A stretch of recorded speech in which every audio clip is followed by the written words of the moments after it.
Hello, Steve White's 89. Well, Britney Spears finally talked to the court today, the Los Angeles Superior Court, I believe it was.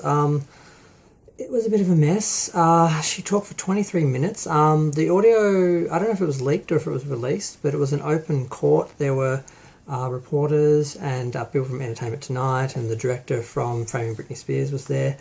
And it was interesting. Now, I haven't always been a big fan of Britney because I was a Madonna fan. I kind of automatically hated anyone who wasn't Madonna for a while there, but I became more interested in her after her breakdown.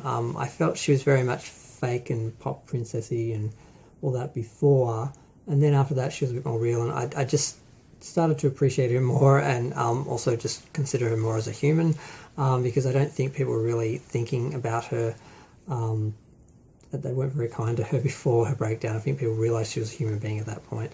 And the breakdown in 2008, I mean, she apparently was on substances, and there was issues with the custody of the children and everything. And at that point, she was evaluated. She was put into a medical institution for a few days, evaluated, and she was put on a conservatorship then that was like 13 years ago, so in 2008. So it's been over a decade. And she had been an adult for a few years, and whatever issues that she had, she wasn't managing. Now, the rumour that I've heard that I'm assuming is true, I guess, is that she's bipolar. And that is very difficult. Once you're diagnosed as bipolar, there is no curing it. It doesn't end. You just are on medication for the rest of your life. You're managing the condition for the rest of your life. And that's when she was put into a conservatorship at that point, and it appears to be about that. There have been other claims of other issues which don't make any sense, but it's hard to tell what's rumour and what's true. Now, she goes through some situations, like she was doing the residency from 2013 to 2017, and when that ended, she immediately had to go on tour for the Piece of Me tour. Now, she wanted a break, but she felt she had to do it because her management told her that she had to, and if she didn't, they would sue her for not working. It's very confusing how her management team and the conservatorship seem to be linked and seem to be controlling what she does. And then after that tour, which did really well, it was only a short tour, she was supposed to do another residency called Dominion. Now, I've sort of heard different versions of this. I'm not sure how it went, but apparently her father was the main person in control of the conservatorship, and at some point other people were added in, like a company or something, and he got sick, and he had to be removed because he was sick.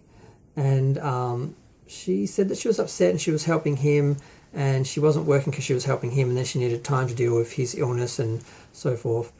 And then it came out later that she wanted him removed from the conservatorship, and it appears as though she was saying all of that, and the reason why she quit the residency was because she was being forced to do it, and she didn't want to do it, and she needed time off, and she wanted her father removed, and there was a lot of problems behind the scenes that weren't being openly discussed. And she has finally admitted that her social media is fake, that she's been saying that she's okay when she's not, that she isn't well, and she hasn't been very happy. And part of it was a fake it till you make it sort of attitude, and I think part of it was also that she was told that she had to put on this front for the media because she couldn't let people know what was happening behind the scenes because of the problems.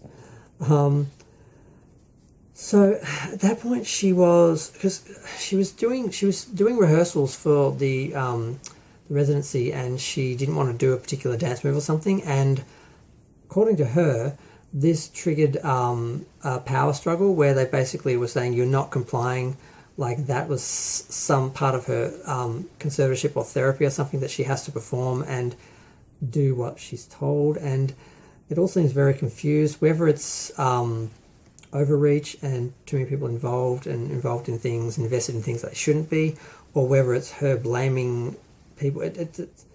The conversation itself, she was speaking to the judge. She called in, she didn't go in person. It was 23 minutes, It seemed rambling. It seemed manic. Now, she did say she had 4 pages of notes, which it's hard. I mean, I can't read my own notes sometimes when I do my videos, so I can understand how hard it would be to have trying to make a statement covering several years of your life, put it all down on paper in 4 years, and then try and read it out and sound consistent. But she did sound manic to me, and she did seem all over the place, and she did have to twice be asked by the judge to slow down for the court reporter because she was going so fast they couldn't type down what she was saying.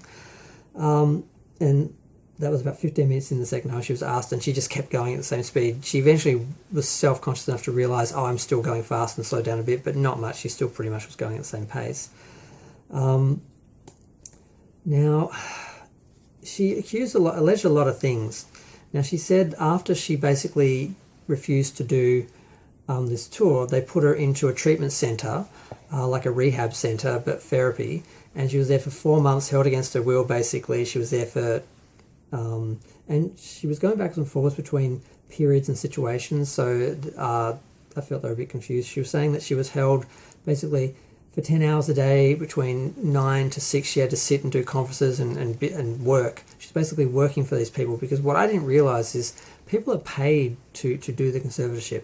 So her father and other people, the team, are all paid. It's like a little industry of people living off her illness and her conservatorship, and these people all have a vested interest in her staying on the conservatorship and having them involved because they're making money out of it. Her father's making like $16,000 a week or something like that. I read a few documents and some things and some articles, and they were really long. I tried to get through all of them. I'm not going to pretend like I got through all of them. It was very dense, and it's a lot of years of stuff. And it's hard to work out what was happening. She was on some sort of medication before that, but they put her on lithium at that point.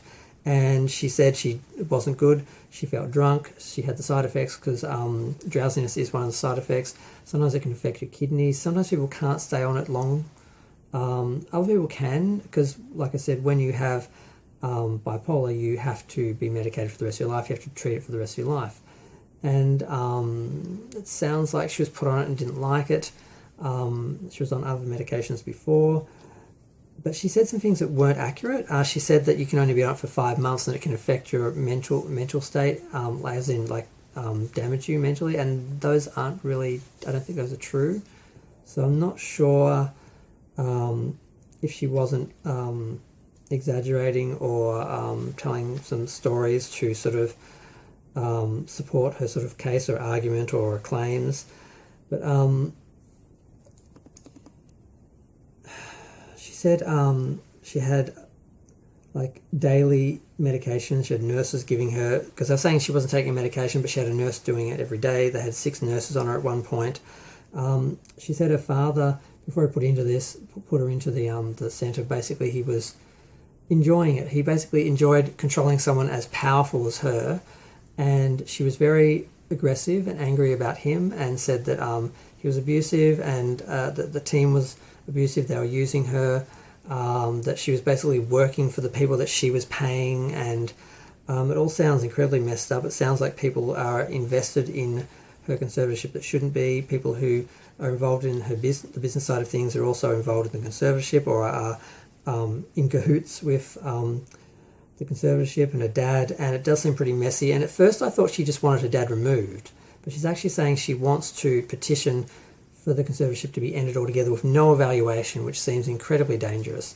Now, she said, another thing that was confused, she said that she didn't know that she could apply to have the conservatorship ended, but this doesn't seem true because she petitioned the court in the past for it, so or was in the process of petitioning. So whether she was just getting timeframes mixed up or not, but the speech did seem a bit confused. She basically wanted 1 therapy session a week, not 2. She wanted them at her home because she said they were making her go to a therapy session in public so the reporters could photograph it to make her look like, oh, crazy Britney going to her therapy sessions, blah, blah, blah. She said she was lying into social media, that she was depressed, angry, crying, that she felt she had to do this, she was forced to do this. the most disturbing thing was she said she wanted to get married because she's dating a gorgeous guy who seems to have her best interest in heart from what I've seen. I haven't seen him do anything in any interviews or anything that made me suspicious like some of the other guys she was dating, and friends and people, like you see them in interviews and you really feel like they're just out for themselves.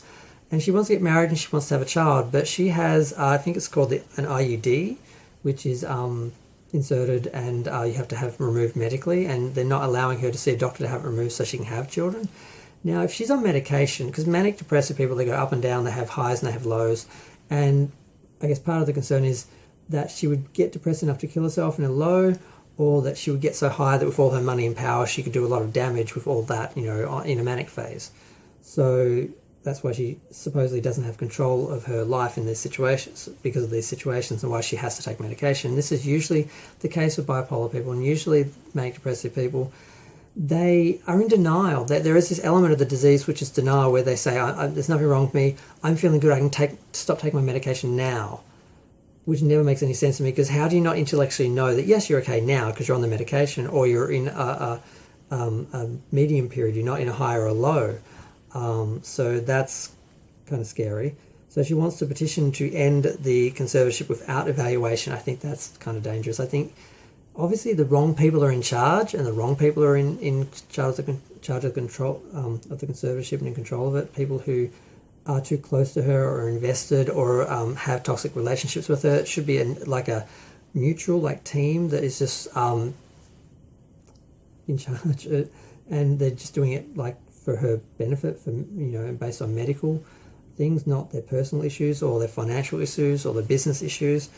So it's all very messy and very disturbing, and I was trying to make this video less than 10 minutes. I tried once before and I rewrote my notes, and I've done it again. I'm over 11 minutes and nearly 12 minutes. It's just very complicated, and it's very sad. I mean, no one wants to see someone like Britney Spears, who we all love, go through this.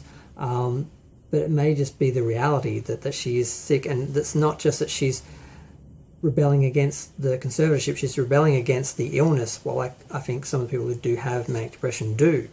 So I don't think she can be totally trusted to evaluate herself and take care of herself. So, I mean, she said she was in AA and she wasn't allowed to see those friends. People who lived just nearby, she wasn't able to see them. She wasn't allowed any self-care during COVID, when other people like her maids were getting their nails done, but she couldn't get anything done for herself. People were telling her that she couldn't when she could, that they were lying to her, that she was told she couldn't petition, she couldn't end the conservatorship and so forth when she could, but then supposedly she knew about that earlier, but what time frame is she talking in? It's just all a mess, and it's kind of sad, but I think too many of her fans are looking at her as Britney Spears, the performer, the character, and they just want her to get her life back and be a strong, independent woman and just go out and slay. And it's not that easy. I really think she has problems, and she needs people to help her, and she's trying to get out of that, partly because that has been abused, but also because I think that's part of the illness, is that you're in, part of it is some sort of denial. That's my basic understanding of bipolar from just what I've heard over the years. And I know a couple of people have had bipolar, and I've talked to them a little bit, but not really in any detail,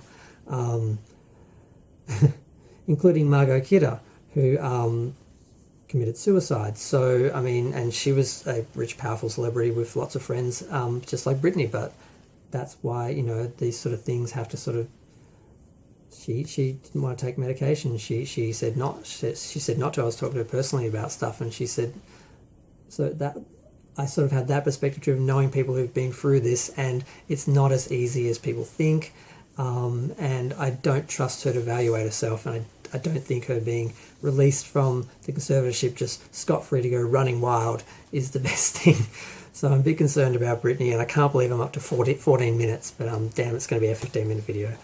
But these videos are my therapy. I'm not claiming to be an entertainment source or a news source or anything. I'm just talking things about that interest me. This is my vlog. I just sort of want to share stuff that's interesting to me, or I'm concerned about, or just want to try and talk about and work out. This is my YouTube therapy in some ways.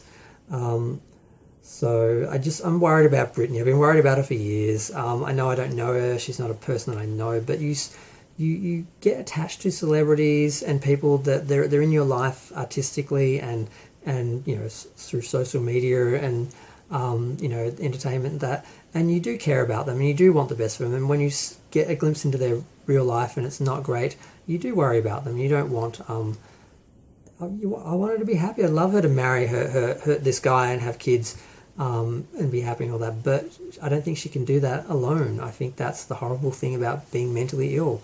It doesn't mean you can't live a healthy life, but you need help. And if you have the wrong people, it can just be the most hideous thing.